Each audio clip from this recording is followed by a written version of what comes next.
علامہ شبلی نعمانی 3 جون 1857 کو اعظم گڑھ کے نزدیک ایک گاؤں بندوال میں پیدا ہوئے جو اب ریاست اتر پردیش میں ہے۔ ان کے والد اعظم گڑھ کے نامور وکیل، بڑے زمیندار اور تاجر تھے۔ شبلی کو انہوں نے دینی تعلیم دلانے کا فیصلہ کیا۔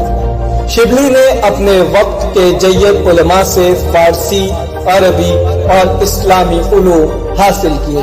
تعلیم سے فراغت کے بعد مولانا نے کچھ دنوں تک ملازمت کی، پھر وکالت کا امتحان دیا جس میں ناکام ہو گئے، لیکن اگلے سال کامیاب ہوئے اور کچھ دنوں تک وکالت کرنے کے بعد مولانا کو علی گڑھ میں سر سید کے کالج میں عربی اور فارسی کے معلم کی نوکری مل گئی۔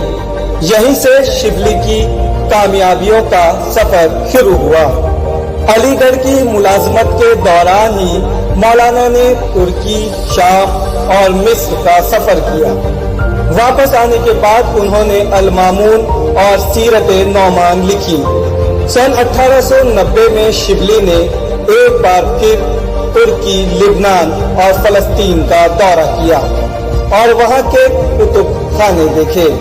اس سفر سے واپسی پر انہوں نے الفاروق لکھی۔ سن 1898 میں سر سید کے انتقال کے بعد شبلی نے علی گڑھ چھوڑ دیا اور اعظم گڑھ واپس آ کر اپنے قائم کردہ نیشنل اسکول، جو اب شبلی کالج ہے، کی ترقی میں مصروف ہو گئے۔ پھر وہ حیدرآباد چلے گئے، جہاں کے اپنے 4 سالہ قیام میں انہوں نے الغزالی، علم الکلام، الکلام، سوانح عمری مولانا روم اور موازنہ انیس و دبیر لکھی۔ اس کے بعد وہ لکھنؤ آ گئے، جہاں انہوں نے ندوۃ العلماء کے تعلیمی معاملات سنبھالے۔ ندوہ کی مصروفیات کے درمیان ہی انہوں نے شعر العجم لکھی۔ شبلی کا خواب تھا کہ بڑے بڑے علماء کو جمع کر کے علمی و تحقیقی اشاعت کا ایک ادارہ دارالمصنفین کے نام سے قائم کیا جائے۔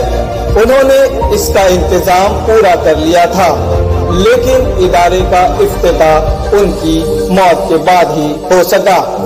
18 نومبر 1914 کو مولانا کا انتقال اعظم گڑھ میں ہوا۔ علامہ شبلی نعمانی کا شمار اردو تنقید کے بنیاد گزاروں میں ہوتا ہے۔ انہوں نے اپنے تنقیدی نظریات کو اپنی 2 لاجواب کتابوں شعر العجم اور موازنہ انیس و دبیر میں جامعیت کے ساتھ بیان کیا ہے۔ موازنے میں شبلی نے فن مرثیہ نگاری کے بنیادی اصولوں کے ساتھ ساتھ فصاحت، بلاغت، تشبیہ اور دیگر صنعتوں کی تعریف و توضیح کی ہے۔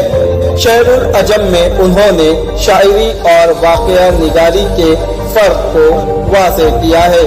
لفظ و معنی کی بحث میں ان کا جھکاؤ لفظ کی خوبصورتی اور اس کے مناسب استعمال کی طرف ہے۔ وہ لفظ کو جسم اور معنی کو اس کی روح قرار دیتے ہیں۔ علامہ شبلی نعمانی کی علمی خدمات کے اعتراف میں انگریز سرکار نے ان کو شمس العلماء کا خطاب دیا تھا۔ ان کے قائم کردہ ادارے شبلی کالج اور دارالمصنفین آج بھی علم و تحقیق کے کاموں میں مصروف ہیں۔ اردو زبان شبلی کے احسانات کو کبھی فراموش نہیں کر سکتی۔